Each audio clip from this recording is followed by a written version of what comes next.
Summer is the perfect time to dive into games that keep your adrenaline pumping from start to finish. Whether you're looking for explosive gunfights, intense sword combat, fast-paced parkour, or massive open-world battles, there's no shortage of incredible action games to keep you busy.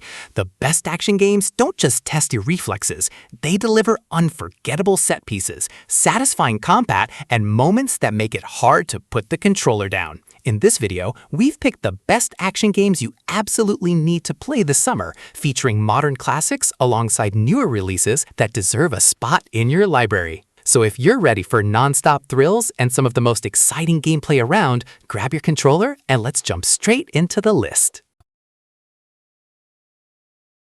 Jin Sakai starts the game as a samurai following the rules of honor and ends it as something the rules never accounted for. Ghost of Tsushima drops you into a Mongol invasion of feudal Japan with some of the most cinematic sword combat ever put in a game, where a single perfectly timed stance change can end a fight before it starts.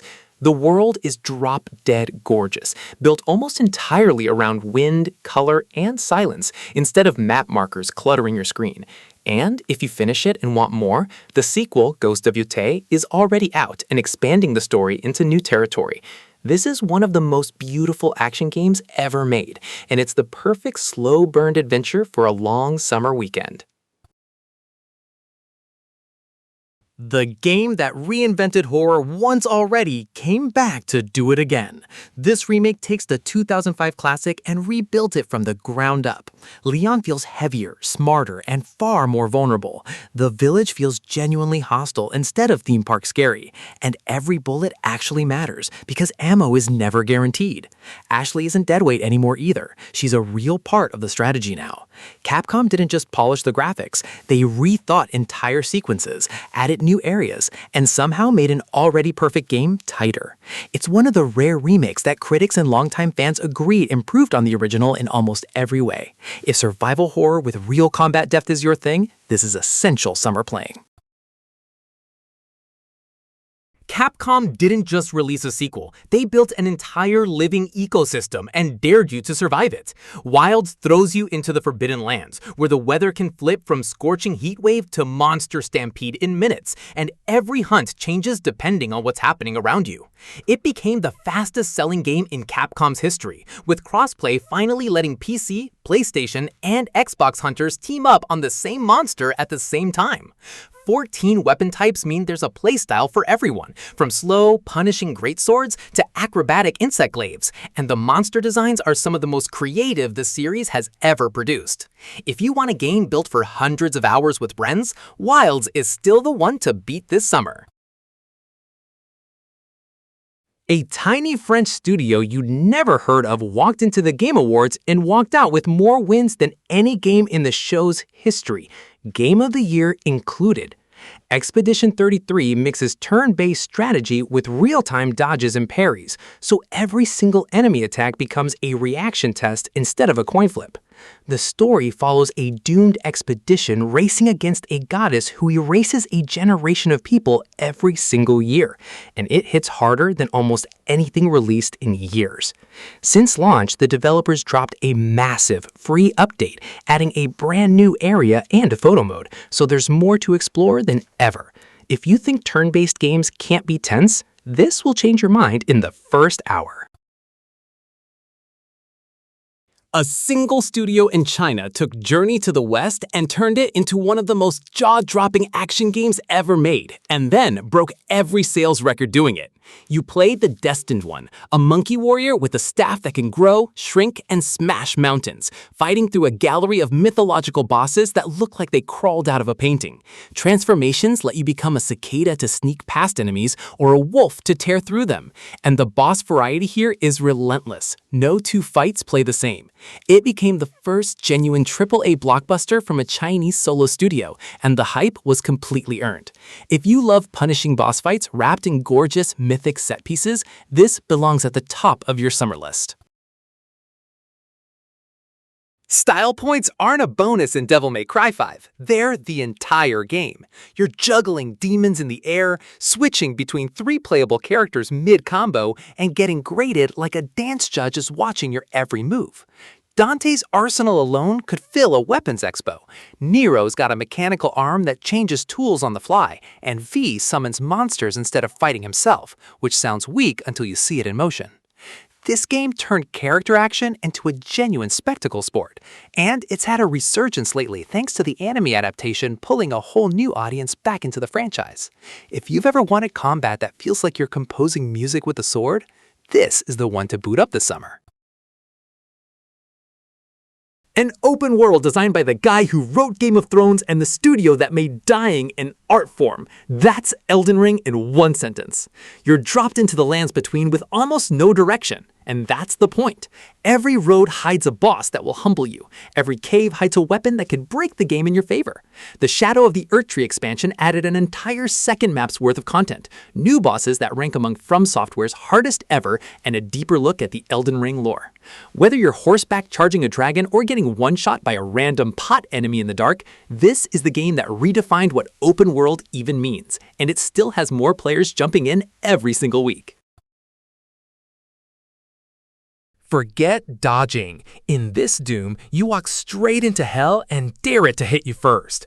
The Dark Ages rewinds the Slayer story to a medieval nightmare, hands you a shield that doubles as a buzzsaw, and lets you parry demon attacks like you're in a boss fight from a completely different genre. Then, puts you on a dragon and inside a building-sized mech for good measure. It became id Software's biggest launch ever, and it's not slowing down. A brand new campaign expansion, Revelations, throws the wounded Slayer into a merciless purgatory with a new weapon and a mysterious ally, and it drops this July. If you want a shooter that trades speed for pure bone-crunching weight, this is your summer pick, and the timing couldn't be better. Kratos thought killing a god would end his problems. It didn't. It started a war with all of them. Ragnarok throws you into the final chapter of the Norse saga, and this time, Atreus isn't just tagging along, he's carrying half the story on his back.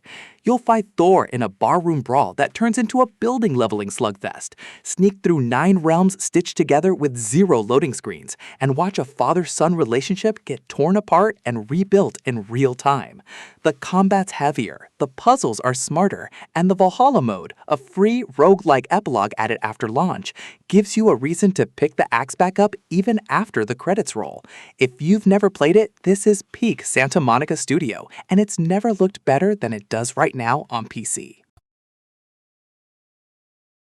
Before the Shield Saw, before the medieval demons, there was the game that brought Doom back from the dead and made rip and tear a household phrase again. Doom 2016 stripped modern shooters down to their purest form. No regenerating cover shooting, no slow walk and talk sections, just glory kills, chainsaws, and a soundtrack that sounds like the apocalypse set to music. This is where the Doomslayer's entire modern legend actually begins, and understanding it makes every callback in the Doer games hit twice as hard. It's fast, it's relentless, and almost a decade later, it still plays better than half the shooters releasing today. If you want to see exactly where this whole revival started, this is the one to go back to. Ubisoft finally sent Assassin's Creed to feudal Japan, and they did it by giving you 2 completely different ways to play. Naue is a shinobi built for stealth, climbing walls, hiding in shadows, and taking enemies out silently before they know she's there. Yasuke is a towering samurai who'd rather walk through the front door swinging a katana. You switch between them depending on the mission, the season, even the time of day, since the game runs on a full dynamic weather and season system that actually changes how missions play out. It became one of the best-selling games of the year and one of the biggest physical launches the franchise has ever had. If you want a massive, gorgeous open world to lose your whole summer in, this is it. 2 Spider-Man, 1 city, and a symbiote that slowly turns your hero into someone you don't recognize.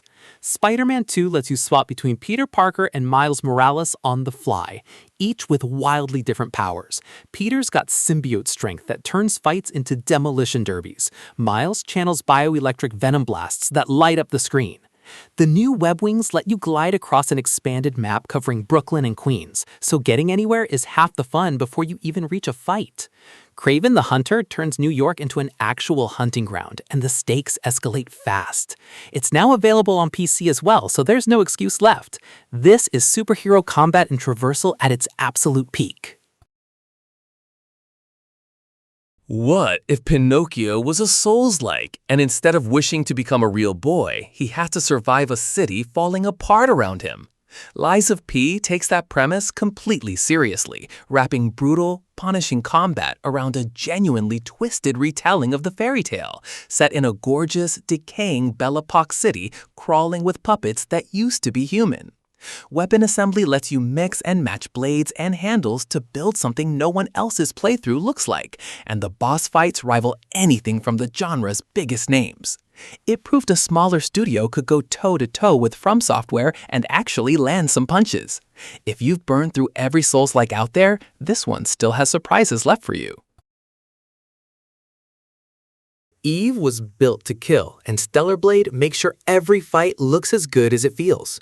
This started as a PlayStation exclusive from Korean studio Shift Up, and it landed with fluid parry-based combat that borrows the best ideas from character action games and sharpens them into something new.